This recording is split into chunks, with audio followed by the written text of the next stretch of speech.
Good evening, I'm Lucy Swerp and welcome to this edition of Mercy College News.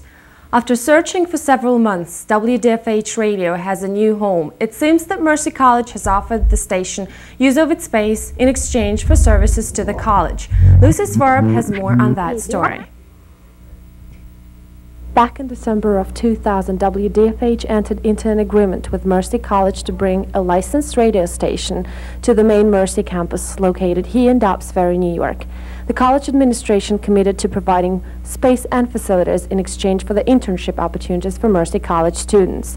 Even though it took over 2 years to carry out this project, WDFH hopes to start broadcasting for Mercy College this summer 2003.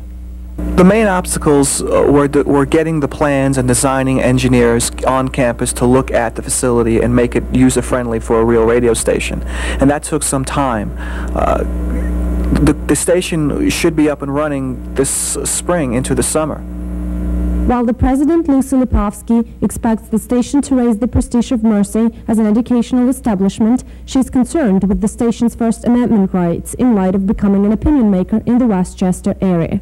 There's a risk when you have your name associated with a radio station and it airs views that are not the views of the college. The radio station is independent. It's not the voice of the college, but that doesn't mean that people won't assume it represents what Mercy stands for. And when you have a radio station and you care about freedom of speech, there'll be controversies that you may not have expected that will come up that will probably cause grief for me from time to time. However, the director of WDFH, Mark Sophis, sees a very clear line between his station and the interests of Mercy College. That the station and the college are two separate entities, and that the station does have programming, but we are committed to really high levels of professionalism, and we will be working toward that. And I think that the worst thing that the station could do would be to present the college in a bad light, and I think that the worst way to do that would be through a lack of professionalism. We went on the air actually in 1995 after a very long effort to try to get the license, and we fairly quickly lost the lease to our studio, and we had to go off the air, and we were able to get it back on the air, but we took a big financial hit when that happened, and we needed to bring in a partner, and Mercy College seemed like a very attractive partner because it has a media program and was willing to commit resources to that. With its broadcasting power in Ossining, there are some concerns whether or not the station will be heard on campus. WDFH can be heard on the internet, which helps, and there are also some techniques that we may be able to do to allow the station to be heard on campus. Very limited area kinds of broadcasting so that you could hear it in a car or in a home radio, like in a dorm or something here on campus. I think it's very important that students with a specification in journalism and especially radio and television production gain hands-on experience because it's a very competitive work field. So I think it'll be quite helpful to work at the radio station and learn all the technical aspects before we go off into the real world and try to make it. Not only journalism and media majors like Christina Juliana are looking forward to the radio station being on campus. I think any form of the English language, either written or verbal, is good. It helps the students. It would especially help me because it would allow me to experience English in another fashion, maybe help participate in the radio station. It would just help, help everybody. Despite all the obstacles on its way, WDFH is eventually going to open its doors to the Mercy College community, promising high levels of professionalism acquired through years and years of radio experience. Reporting for Mercy College News, I'm Lucy Swerp. Springtime is here, and for some students that means school graduation time as well. What do these fine young minds plan to do next? As you will see, student expectations run the gamut. Adua Conyers has this to report. Although the economy is still recovering from the post-9/11 attacks and several corporate corruption, one begins to wonder if there will be enough room at the job market for the students after college graduation. College education has become one of the stepping stones to the best things in life. In order to see what the future holds for college students, I'm right here at Mercy College with my crew members, John and Judex, to find out about students' expectations after graduation. I graduated from Mercy College in 2001 with a bachelor's degree in international business. Currently working for Mercy College while going for my graduate degree in elementary education. I plan on teaching when I graduate. Students who graduate from Mercy College should leave as educated citizens, whatever their major, whether they be behavioral science, business, education, but they should be well equipped and adjusted to their life. My expectation after I graduate from Mercy College would be to continue to work in the marketing field for the marketing firm I already work for, and also to pretty much, my friends and I have a management company, to pretty much gain some more investors for it, and to attend graduate school. Having heard the opinions of students and professors here at Mercy College, there's still high hopes and positive attitudes towards life's expectations after college. This is Odua Conyers reporting from Mercy College. When watching TV, the frames of different images seen on the news and various programs, including the movies, are a good form of dramatic storytelling. This is possible with the skillful art of editing. Although there are a lot of rough cuts during production, unfortunately, some cuts don't survive the chopping process that takes place on the editing board. The fate of the unused rough cuts is sometimes unpredictable. Feeling safe is always a comfort, and feeling safe on school grounds is no exception. Odua Conyers is back with another report.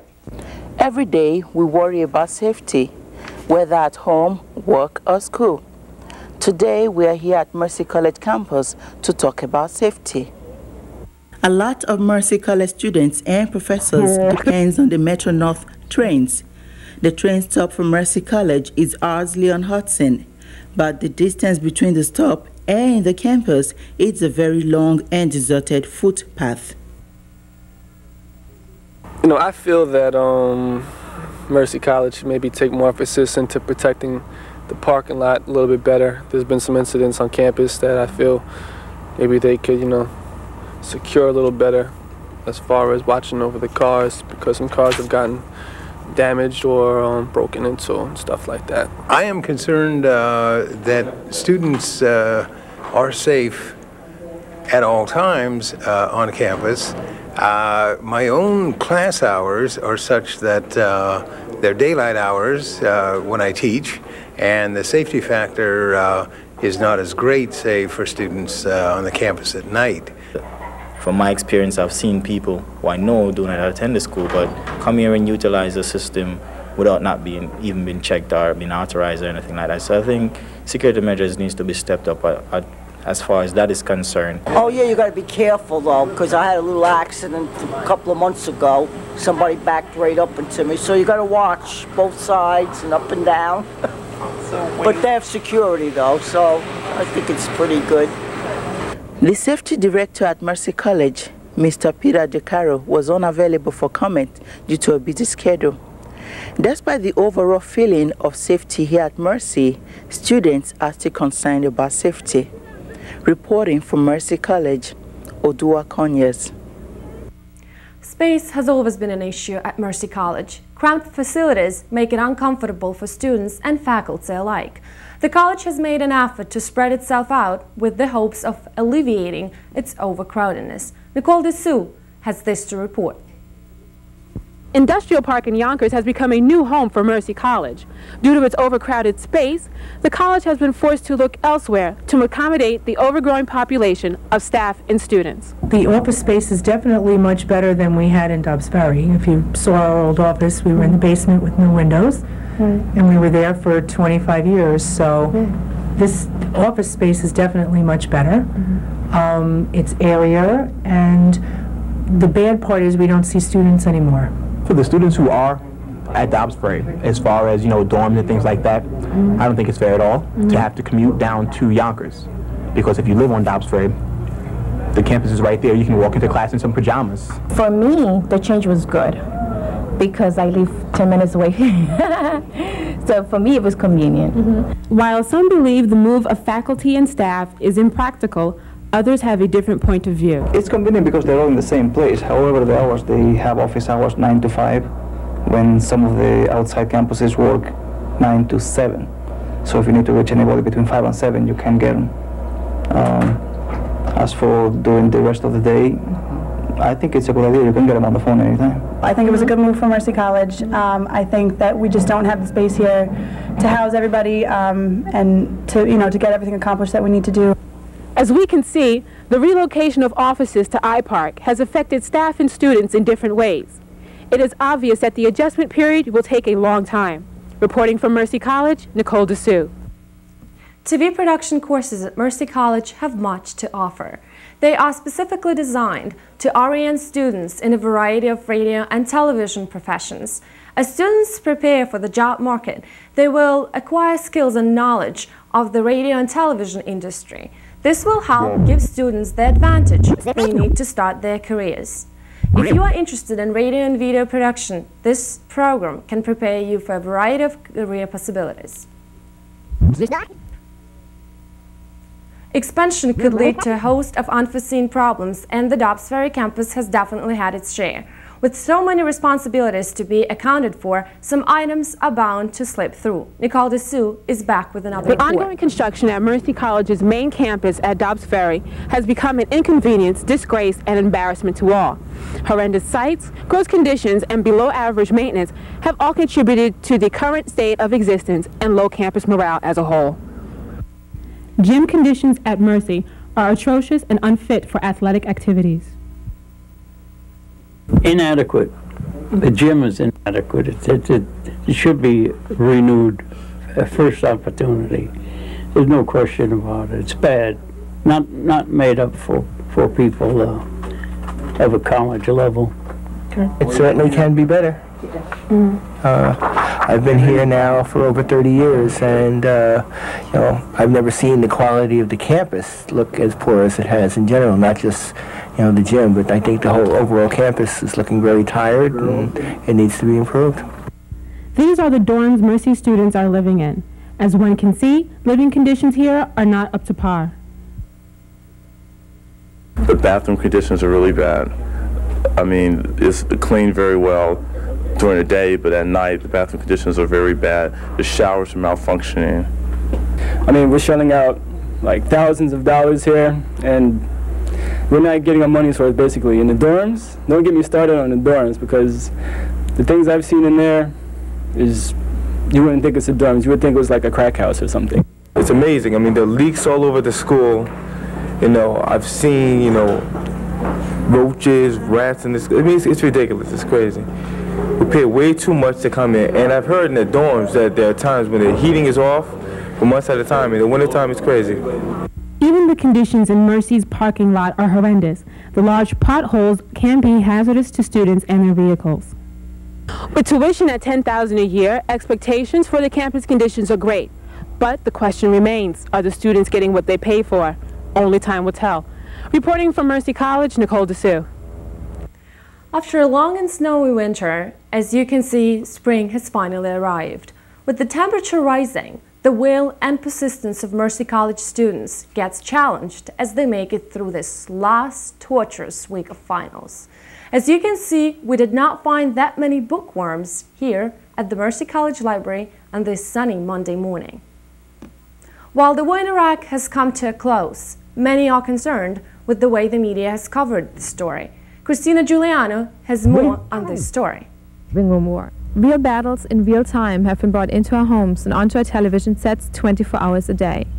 While some students feel that the non-stop coverage is too much, others have expressed their support for the way the media has handled this war. I think it'd be great that we have as much coverage as we've had. At least we know what's going on.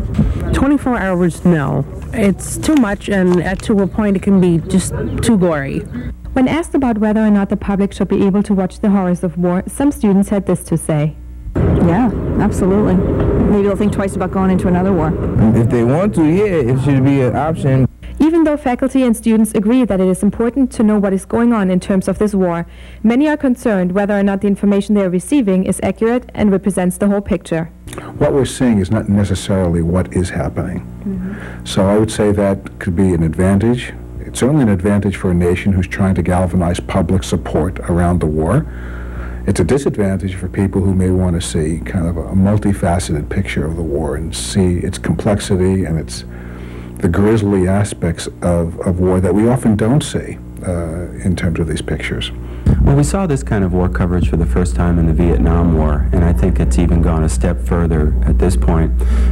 We're seeing that the media is covering little vignettes of what the war is, and also they're getting their information from the government. So we really don't have a true picture of what the war is all about, only how they're portraying it.